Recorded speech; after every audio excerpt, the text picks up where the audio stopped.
So I almost see my piece as a kind of, I don't know if the Matthew Passion, for instance, were like a DVD, I see it almost as a kind of like an Easter egg in a way that's like hidden away somewhere within the Matthew Passion.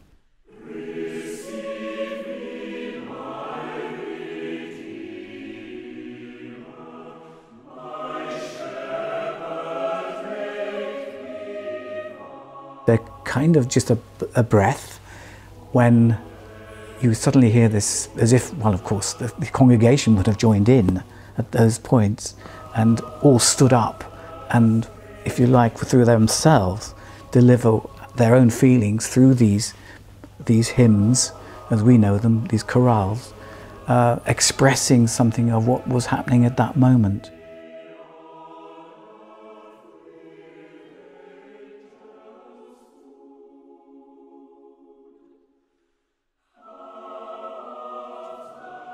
When I was approached about this project, I was really excited because I'm also a singer and I've sung the Matthew Passion a lot and I love it. And I wanted to write a piece that was uplifting and joyful and bring a bit of light and hope in this gloomy time. So I chose a chorale which is quite early on in the Passion, and it's a very uplifting and joyful chorale. It kind of talks about praising God and looking up, and it's very hopeful. And the words and the harmony, the music itself are both very sort of joyful and uplifting.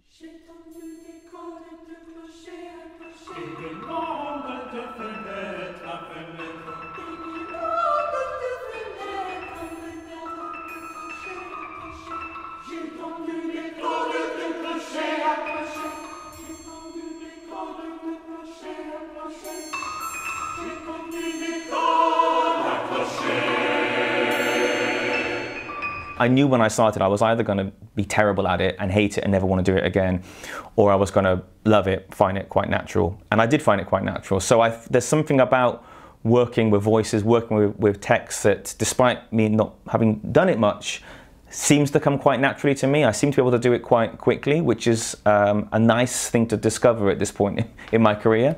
And I've written more vocal music since this. And I'll be writing more vocal music in the coming years. So yeah, really, really enjoyable.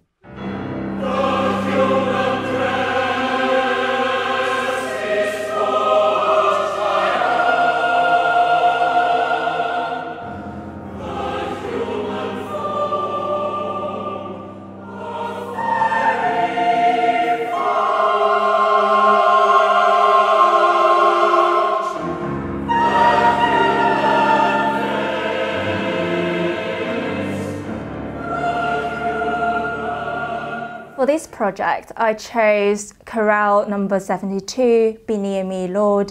And I picked this one because I think it speaks to me the most. I especially love the translation of the text, and I think it relates very well to the poem that I picked.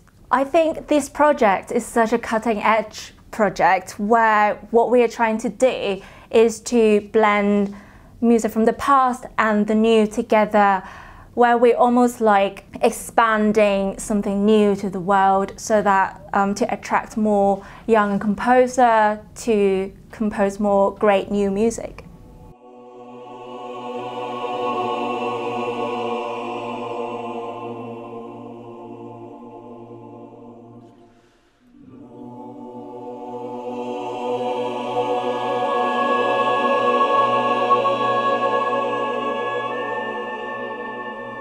There is something about that relationship between the text and that sort of semantic meaning which gives us kind of insight into how people of the past kind of viewed the world and understood the world. But I think for me one of the most interesting things about the Matthew Passion is how it has managed to sort of stand the test of time.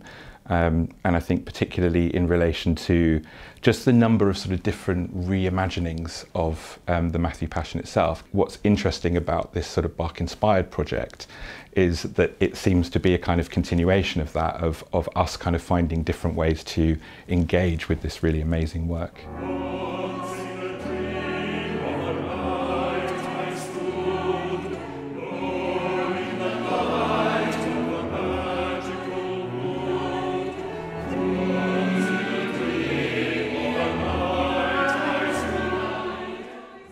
remember looking through the chorales and quite specifically looking at the text of the chorales, because around the same time I was invited to write this piece, I received the news that my sister was expecting a baby.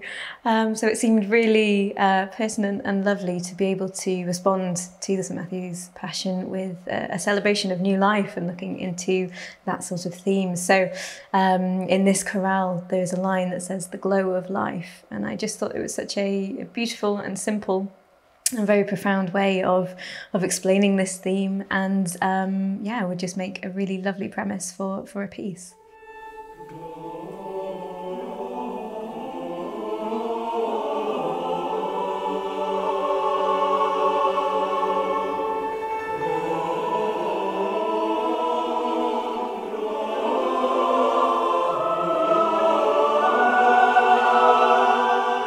I chose my selected chorale because within the chorale there's a mention of the wind and the ocean, and I think when I was writing this it was during lockdown, and I really found the outside to be a place of solace for me, and so it kind of felt right for me to respond to those kind of natural themes out of everything that was meant that I could have chosen. There is a really strong relationship between the music that I've written and the words in the poem. In both, really, there's this feeling of kind of wonder at the world that we live in, but also there's this search for faith. And so in my music, I've tried to kind of capture that, you know, sense of awe at what we see around us, but also at the same time, the kind of emotional contour of, you know, not being quite sure, and then, you know, just being in love with what the world that we are in is. So I think that's really what I've tried to capture in my music.